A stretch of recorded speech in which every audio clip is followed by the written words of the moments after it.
शुरू करता हूँ अल्लाह के बबरकत नाम से जो बड़ा मेहरबान और नहायत रहम करने वाला है।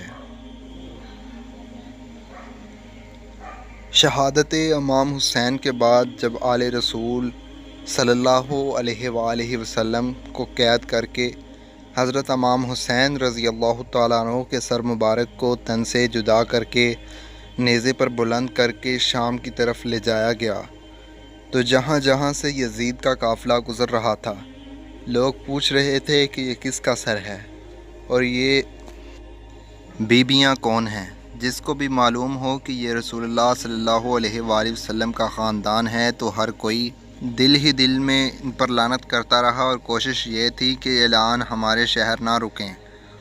तो वैसे ही चलते चलते जब यजीद का काफ़िला करतान तक पहुंचा, तो वो लोग पहले से ही बाखबर हो चुके थे कि फ़ौज यजीद ने अल्लाह के रसूल सल्लल्लाहु अलैहि वसल्लम के नवासे को कत्ल किया है, आले मोहम्मद सल्लल्लाहु अलैहि वसल्लम को कैद किया है। तो उन्होंने अपने शहर के दरवाज़े बंद किए हुए थे। काफ़िला शहर के बाहर रुक गया और दरख्त के साए में यजीद के सिपाही सोने लगे।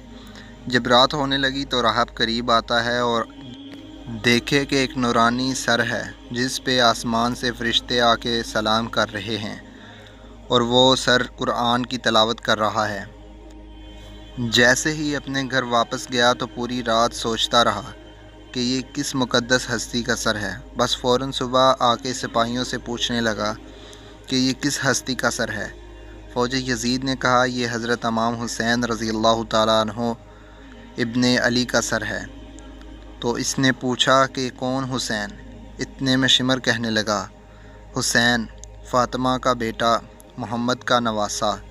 वो चीख पे ज़मीन पे बैठ गया और कहने लगा, कितने बदबख्त हो, अपने रसूल के नवासे को ही कत्ल कर दिया। और ये औरतें कौन हैं? शिमर कहने लगा, ये रसूलुल्लाह सल्लल्लाहु अलैहि वसल्लम की नवासियाँ और बेटियाँ हैं। वो रो रो के कहने लगा, शिमर मुझे इस मुक़द्दस सर को एक रात के लिए दे दो।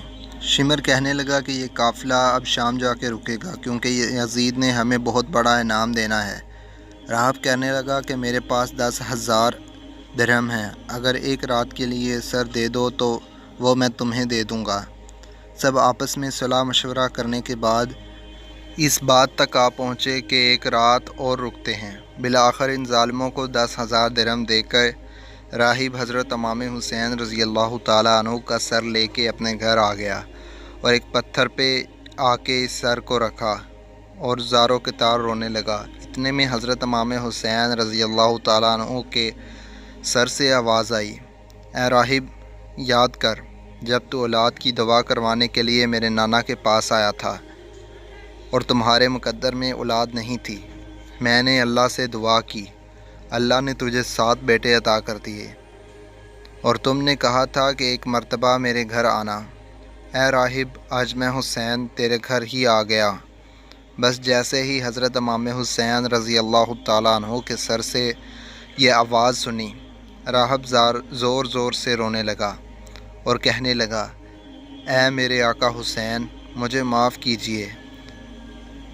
अगर मुझे मालूम होता तो मैं भी आपके कदमों पे कुर्बान होता। हज़रत इमाम हुसैन रज़ी अल्लाह तआला अन्हु ने फ़रमाया, ऐ राहब, अल्लाह की मर्ज़ी यही है कि क्योंकि अल्लाह का दीन मेरे खून से ज़िंदा होना था। पूरी रात वो मौला हुसैन के सर से गुफ्तगू करने लगा।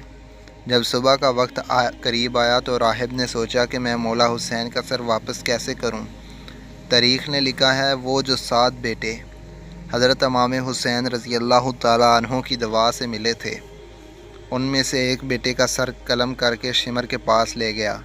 शिमर ने जैसे ही सर खोल के देखा तो कहने लगा, ये हुसैन का सर नहीं है। वो वापस आया और दूसरे बेटे का सर कलम किया। इन्होंने वो देखा, फिर कहा, ये हुसैन का सर नहीं। ऐसे करते करते राहब ने इमाम हुसैन रज़ी अल्लाह तआला अन्हु के इश्क में अपने 7 बेटे कुर्बान कर दिए। जब आखिरी बेटे का सर शिमर ने देख के ये कह दिया कि ए राहिब, तू वादा खिलाफ़ी कर रहा है, अगर हुसैन का सर नहीं दिया तो हम तेरे पूरे ख़ानदान को कत्ल कर देंगे।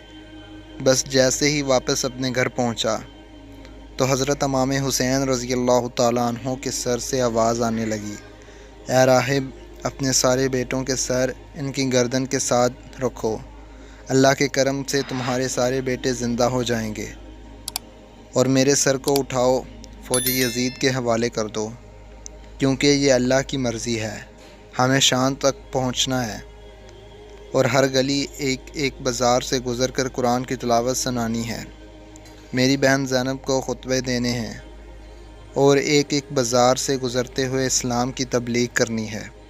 تو بس راہب نے اپنے تمام بیٹوں کے سر ان کے جسم پر رکھے، اور اللہ کے کرم سے وہ سارے کے سارے بیٹے زندہ ہو گئے۔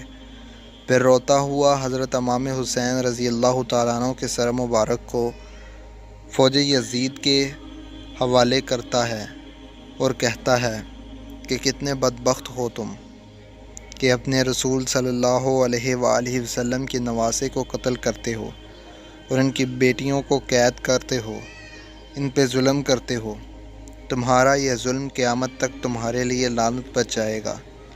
آج بھی اس پتھر سے خون نکلتا ہے جس پتھر پہ حضرت امام حسین رضی اللہ تعالیٰ عنہ کے سر مبارک کو رکھا گیا، کیونکہ شہید کبھی مرتا نہیں اور خون ناحق کبھی چھپتا نہیں۔